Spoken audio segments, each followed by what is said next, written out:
En el implacable coliseo de la farándula española, donde las verdades se manipulan y las lealtades se desvanecen como sombras al amanecer, ha estallado una contienda de proporciones bíblicas. Un terremoto mediático sacude los cimientos de la televisión, desenterrando hipocresías que creíamos sepultadas para siempre, revelando las fisuras de un imperio construido sobre el artificio y la conveniencia. La atención se clava ineludiblemente en una figura que, hasta hace bien poco, se consideraba proscrita de los altares de Telecinco, exiliada por un supuesto veto que resonaba como una sentencia irrevocable. Esta figura, Antonio David Flores, emerge de las tinieblas del ostracismo para irrumpir, casi espectralmente, en la pantalla de Viernes. Su aparición ha sido un mazazo demoledor para quienes juraron su destierro, un acto de audacia que nadie, absolutamente nadie, anticipó con esta magnitud de descaro, desafiando la narrativa oficial que lo había silenciado. El velo del olvido, supuestamente tejido sobre su nombre, se rasgó en 1000 pedazos, revelando una cruda realidad que desafía toda lógica televisiva. Una afrenta directa a quienes pensaban que su tiempo en el candelero había terminado para siempre. Imaginen la escena con la vivida teatralidad que solo este circo puede ofrecer. Un hombre presuntamente vetado, cuyo mero nombre parecía evocar pánico en los pasillos de la cadena, reaparece ante la nación. Y sus anfitriones, en un acto de flagrante cobardía y una patética exhibición de tibieza, ni siquiera se atreven a pronunciar su identidad, sorteando el escollo con eufemismos y miradas furtivas. Es el colmo del disimulo, una pantomima orquestada para mantener una fachada de principios que, a todas luces, se desmorona ante los ojos atónitos de una audiencia que ya no soporta más engaños ni medias verdades. ¿Acaso creyeron que nadie notaría este juego de sombras, esta ausencia deliberada de un nombre que resuena con fuerza en la memoria colectiva y que, queramos o no, es parte ineludible de nuestra historia mediática reciente? La verdad, amigos y amantes del salseo más auténtico, siempre encuentra su camino para desenmascarar la farsa, tarde o temprano, y a menudo de la forma más inesperada y explosiva. Este suceso, más allá de la polémica individual, pone de manifiesto una práctica arraigada en el corazón de la industria: la manipulación de la percepción pública. Se juega con la memoria de la audiencia, se intenta reescribir la historia en tiempo real, pero el público, aunque a veces lento en reaccionar, no es ciego ni sordo y al final la incongruencia se convierte en el mayor de los espectáculos.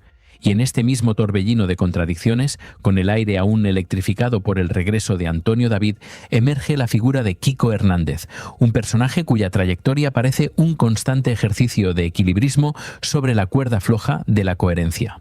Aquel que, con mofa y desdén, se descojonaba de la plataforma YouTube, de sus creadores de contenido, de ese universo digital donde, según él, la desesperación por la fama reinaba sin control y la calidad brillaba por su ausencia, se ha transfigurado. Su verbo hiriente, su mirada de superioridad, todo ello se ha esfumado en una pirueta de conveniencia que dejaría boquiabierto al más cínico de los espectadores. El arquitecto de sarcasmos televisivos contra el mundo youtuber se alza ahora como uno de sus flamantes pilares, anunciando con bombo y platillo su propio proyecto en esa misma plataforma de la desesperación, la misma que antes consideraba el refugio de los fracasados televisivos. La ironía, como un cuchillo afilado, atraviesa el corazón de su reputación, dejando al descubierto una maleza de dobles raseros y principios elásticos. Es una metamorfosis tan abrupta como inverosímil, una renuncia pública a convicciones que parecían férreas, todo ello para abrazar aquello que se había jurado combatir. Kiko Hernández, el acérrimo defensor de los programas tradicionales, el purista de la pequeña pantalla, que descalificaba sin piedad a quienes buscaban refugio y voz en el vasto océano de Internet, ha sucumbido a la tentación, a las sirenas de la nueva era digital. De vilipendiar a los creadores de contenido como seres de segunda categoría, ahora se postra ante el altar digital, dispuesto a recoger las mieles que tanto despreció, las mismas que prometen una relevancia y un alcance que la televisión lineal ya no puede garantizar con la misma facilidad. ¿Acaso la necesidad tiene cara de hereje? ¿O es que el olor a billetes y la falta de pantalla se han vuelto demasiado seductores para resistir la dulce llamada de la novedad? Su pasado, como un eco molesto y una sombra persistente, le persigue, recordándonos la facilidad con la que algunos cambian de chaqueta, adaptando su discurso a la dirección del viento y, por supuesto, del dinero. Este giro de 180 grados no es solo un cambio de opinión, es una declaración de principios completamente nueva, o quizás una confesión de que los principios originales nunca fueron tan sólidos como se nos quiso hacer creer. La incoherencia se convierte en el estandarte de esta nueva etapa, y el público, aunque atónito, no deja de observar cómo se desvela esta impactante farsa. Pero la hipocresía de Kiko no se detiene en su sorprendente salto al universo digital. Adquiere tintes mucho más oscuros y perturbadores al revisar ciertos episodios ignominiosos del pasado televisivo, manchas imborrables que persisten en la memoria colectiva. ¿Cómo olvidar el vergonzoso suceso de la segunda violación a Carlota Prado? Un incidente que, según los cronistas de la época y las voces que claman justicia, tuvo lugar ante los ojos de Telecinco. Un escándalo que debería haber dejado cicatrices imborrables en la conciencia de la cadena y de sus protagonistas. En aquel entonces, la indignación pública se desbordó, pero el clamor por la denuncia y la condena de aquel acto se encontró con un silencio ensordecedor por parte de algunos, una ausencia de voz que hoy resulta clamorosa. En medio de aquella tormenta ética, Kiko Hernández, cuyo micrófono nunca tembló para despotricar contra otros, para erigirse en juez y verdugo de las vidas ajenas, pareció guardar un ominoso mutismo. Su voz, tan atronadora en otras ocasiones, se convirtió en un murmullo apenas perceptible. Una actitud que contrasta brutalmente con su actual beligerancia. Ahora, con una memoria selectiva que asombra y una desfachatez pasmosa, este mismo personaje turbio arremete contra quienes denuncian públicamente lo que consideran situaciones denunciables en la Casa de los Gemelos, un caso reciente que ha polarizado la opinión. Con una ferocidad inusitada y un descaro que raya en lo ofensivo, Kiko Hernández se atreve a exclamar, como un juez implacable que ha olvidado su propio historial: «Tenéis unos cojones», a aquellos que, según él, vieron la violación de Carlota Prado en directo en su cadena. ¿Es que la conveniencia y la necesidad de una nueva carnaza, de un nuevo enemigo al que atacar, lo han transformado en un adalid de la moralidad, olvidando su propia inacción y su presunto silencio cuando los hechos exigían una voz alta y clara y una postura inquebrantable? Es la cobardía hecha persona, la porquería moral que se disfraza de justiciero, el epitafio de una coherencia inexistente. Esta es la triste estampa de un personaje que navega por las aguas turbias de la televisión, adaptándose, mutando, pero siempre dejando un reguero de contradicciones a su paso. La memoria del público, sin embargo, no es tan frágil como algunos quisieran, y estos episodios del pasado resuenan con fuerza en el presente, dibujando un retrato incuestionable de doble moral. La manipulación de los hechos, la reescritura de la propia historia para acomodarla a los intereses del momento, es un juego peligroso, y Kiko Hernández parece dominarlo con una maestría inquietante, aunque cada vez menos convincente. Y en este pantano de ambiciones y traiciones, con el eco de los silencios pasados resonando aún, las hienas, cuando la carne fresca escasea y la reputación se convierte en el último trofeo, no dudan en devorarse entre sí. Es un espectáculo dantesco, un festín caníbal que ahora presenciamos en el corazón de la cadena, donde la lealtad se ha diluido en el ácido de la envidia y la competencia. Kiko Hernández, el otrora amigo y compañero de confidencias de Jorge Javier Vázquez, ha desatado una ofensiva sin cuartel contra quien fue su confesor y compañero de 1000 batallas televisivas, una traición en toda regla que promete capítulos aún más oscuros. La chispa que encendió esta pira de animadversión fue, paradójicamente, un gesto que debía ser de celebración, la portada de la revista Lecturas, donde se celebraba la boda de Kiko. En un pequeño recuadro de esa misma publicación, Jorge Javier, con una pluma que se presumía amiga, le dedicaba una carta, un gesto que, lejos de sanar antiguas heridas o consolidar la unión, parece haber envenenado aún más la ya maltrecha relación, convirtiéndola en una cicatriz abierta y supurante. «El día de mi boda me hace una carta», advirtió Kiko, con una sonrisa cargada de veneno y una mirada que prometía venganza. «Yo el 15 de enero tengo otra preparada para ti, amigo». Esta no es solo una amenaza, es la declaración de una guerra sin tregua, la promesa de una vendetta televisiva donde los antiguos aliados se convierten en los más fieros adversarios, dispuestos a sacarse los ojos en público. Kiko Hernández, con un rencor palpable y una amargura que se palpa en cada una de sus palabras, proclama que ha firmado un pacto con Mila siempre con nosotros, y en un acto que pretende ser una estocada final lo dice gratis desde aquí. No como los falsos amigos que se lucran hablando de ti y cobrando todas las semanas, ¿verdad, Jorge Javier? La puñalada es directa, visceral, una acusación de lucro y deslealtad que busca deslegitimar a su antiguo compañero ante la opinión pública. Y la amenaza no queda en el aire, promete un mes de enero fuerte para su antiguo confidente, revelando la amargura que subyace bajo la pátina de la amistad televisiva y la fragilidad de las alianzas en este mundo. Es la prueba fehaciente de que en el cruel juego de la fama no hay amigos, solo intereses y alianzas temporales que se rompen con la misma facilidad con la que se forman. La verdad, mis queridos espectadores de Olor a Farándula, siempre encuentra su camino para salir a la luz, aunque deba arrastrarse por el fango de la hipocresía y las promesas rotas. Si estás aquí, si te atraen estas historias donde las máscaras caen y los secretos inconfesables se desvelan con una crudeza desgarradora, te invito de corazón a que te unas a nuestra comunidad de buscadores de la verdad. Suscríbete ahora mismo a Olor a Farándula, porque solo aquí encontrarás la valentía para desenterrar lo que otros prefieren ocultar, la lupa para examinar cada detalle y cada contradicción. No te quedes en la superficie.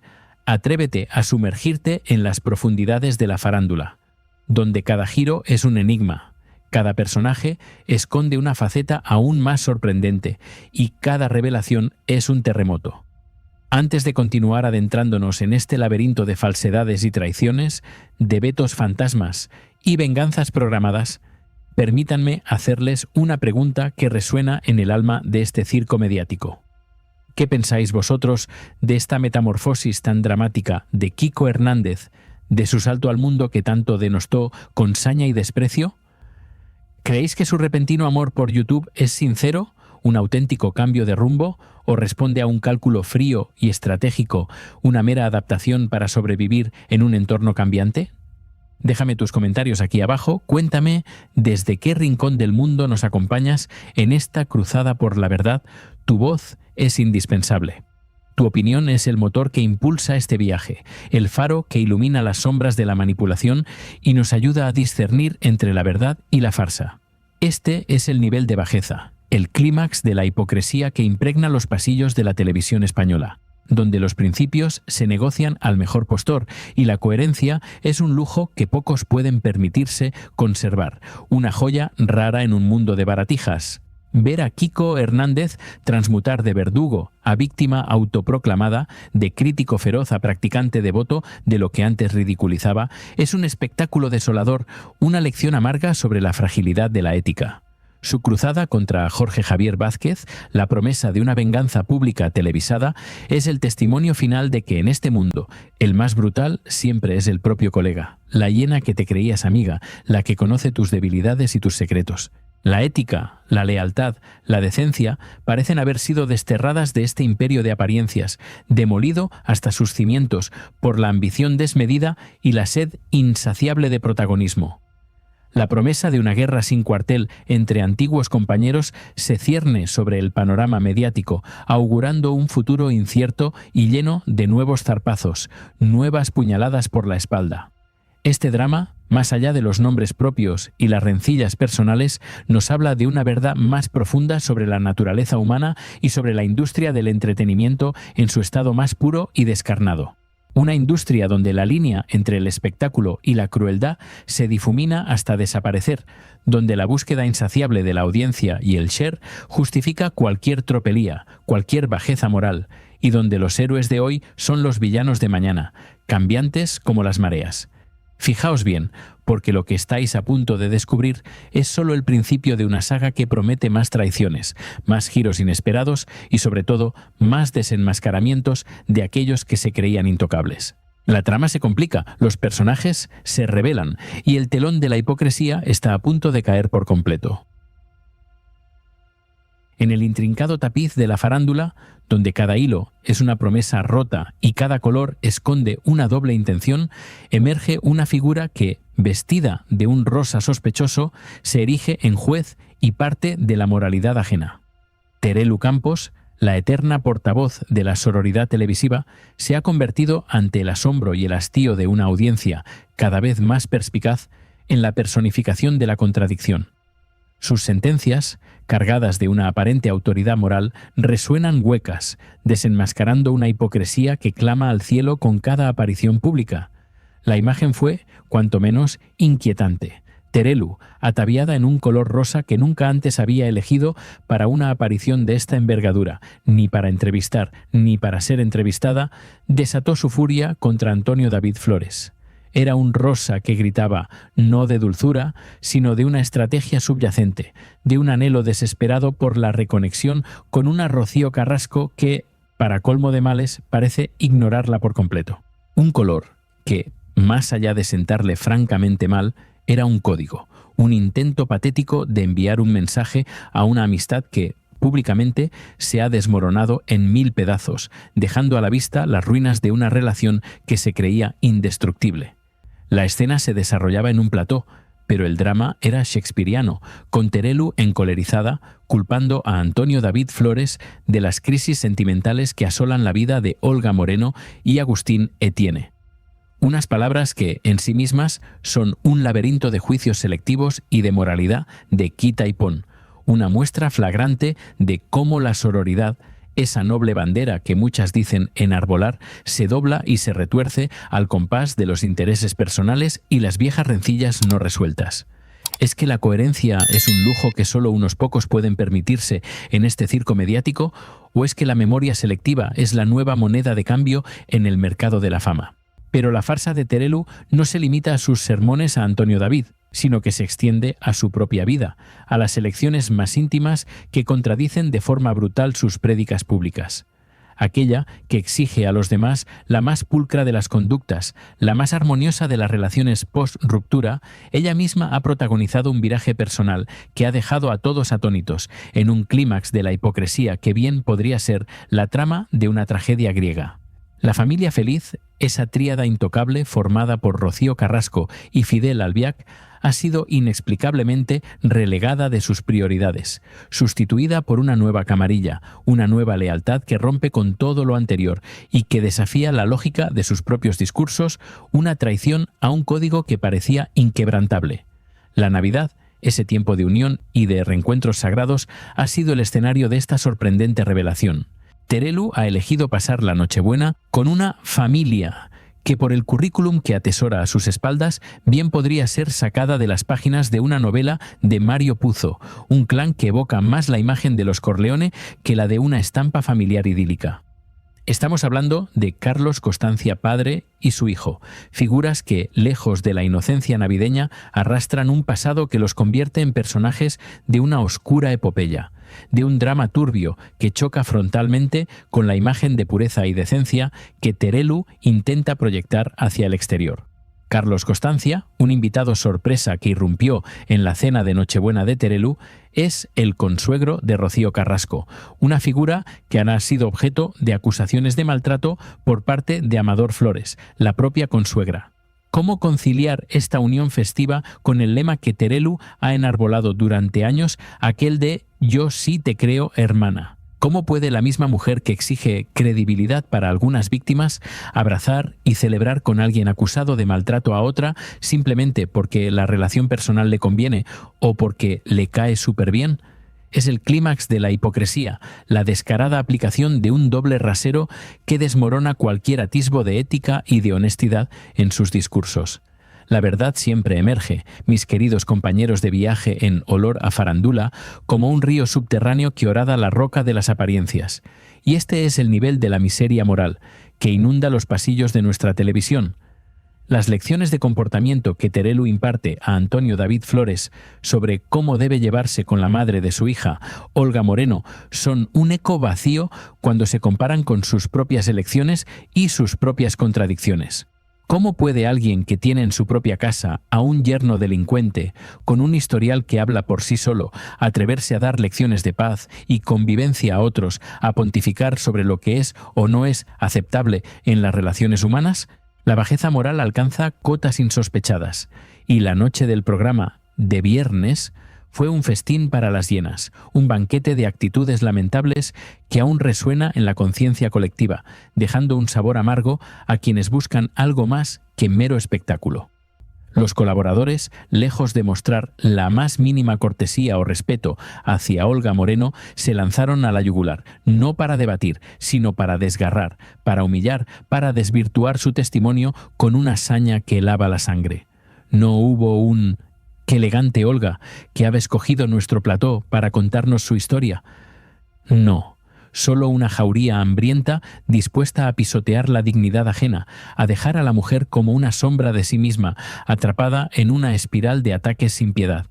Lidia Lozano, esa voz que creíamos anclada en una cierta decencia, en una forma más noble de hacer televisión, nos defraudó de la manera más cruel y escandalosa. Su arremetida contra Olga Moreno al sacar a la palestra un episodio de hace 5 años, en plena pandemia, cuando Alexia Rivas se paseaba en bragas detrás de Alfonso Merlos, fue un zarpazo de la cobardía más rastrera, un intento desesperado por desviar la atención y herir sin miramientos. ¿Qué tiene que ver el pasado de Alexia con la historia que Olga venía a contar?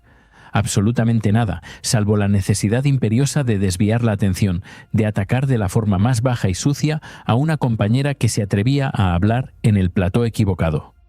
El silencio que siguió a las palabras de Lidia Lozano, la falta de una condena explícita por parte de sus compañeros, es un testimonio de la complicidad tácita, de una cadena de inacciones que alimenta el monstruo de la bajeza televisiva. ¿Es que esta gente no ve la televisión que hace? ¿Es que no saben a qué se dedican o simplemente han sucumbido al morbo y a la espectacularización de la miseria ajena, vendiendo su alma por un puñado de puntos de audiencia? La respuesta, lamentablemente, parece inclinarse por la segunda opción, por un pacto faústico con las sombras del entretenimiento más vil, una renuncia a toda ética por el bien del show. La voz de la sensatez, el tenue hilo de la lógica, pareció romperse en 1000 pedazos aquella noche, pero hubo un faro, un destello de dignidad en medio de la oscuridad. Antonio Rossi, con una valentía que pocos mostraron, intentó poner pie en pared, detener el festín caníbal de los colaboradores. Su intervención, un oasis de cordura en un desierto de agresiones, buscó recordarles la flagrante contradicción de sus actos. ¿Cómo podían acusar a Alexia Rivas de atacar constantemente a la otra parte, cuando ellos mismos se dedicaban a decirle de todo a Olga Moreno? La pregunta de Rossi, lanzada como un dardo envenenado, resonó con una verdad demoledora, una verdad que pocos quisieron escuchar. Estos colaboradores, tan valientes en la ausencia de Olga, tan feroces a sus espaldas, carecían de la valentía para confrontarla cara a cara, para sostener sus acusaciones ante sus propios ojos. Es el colmo de la cobardía, la prueba fehaciente de que su ataque no era más que un ejercicio de hienas, de carroñeros que esperan el momento justo para abalanzarse sobre la presa indefensa. La falta de coraje, la mezquindad de sus actos, quedó expuesta ante la mirada de todos, dejando una mancha imborrable en la historia de ese programa. El rostro de Olga Moreno, surcado por las lágrimas y la impotencia, era el espejo de un sufrimiento genuino, una vulnerabilidad que chocaba con la dureza de un plató que, lejos de ser un espacio de debate, se había convertido en un patíbulo. Las críticas, las acusaciones, el ensañamiento eran una descarga de bilis que poco tenía que ver con el periodismo y mucho con la crueldad desmedida, con la insaciable sed de sangre que a veces parece dominar el alma de la televisión. ¿Cómo se puede ser tan despiadado con la vida ajena, tan insensible al dolor que se inflige con cada palabra, con cada ataque calculado para herir de muerte la reputación y el espíritu de una persona? Este es el punto al que hemos llegado en el circo de la farándula española, donde la decencia se ha exiliado, la coherencia es un chiste de mal gusto y la sororidad, esa promesa de unión entre mujeres, es una máscara que se usa y se desecha según la conveniencia del momento. La trama se complica. Las lealtades son efímeras y el único pacto que parece durar es el de la hipocresía. Hemos sido testigos de un despliegue de contradicciones, de dobles raseros y de una crueldad que traspasa la pantalla. una realidad que nos obliga a cuestionar la verdadera naturaleza de estos personajes y del mundo que habitan. Y la pregunta que flota en el aire es inevitable. ¿Hasta cuándo se mantendrá este festín de falsedades, este baile macabro de hienas, antes de que el castillo de naipes se desmorone por completo, llevándose consigo las máscaras y las mentiras? Pero en este caos, en este torbellino de rumores y verdades a medias, hay un refugio, un faro de honestidad que busca desenmascarar la farsa y arrojar luz sobre las sombras. Te invito, con la pasión que solo la búsqueda de la verdad puede inspirar, a que te unas a nuestra comunidad. Suscríbete ahora mismo a Olor a Farándula, porque solo aquí encontrarás el análisis sin filtros, la valentía para señalar lo obvio y la voz para decir lo que otros callan. No te quedes al margen de esta historia, porque lo que estás a punto de descubrir en las próximas entregas hará que tu percepción de la farándula cambie para siempre. Nos vemos en el próximo vídeo, donde la verdad seguirá abriéndose paso a golpe de impacto y revelación. No te lo pierdas.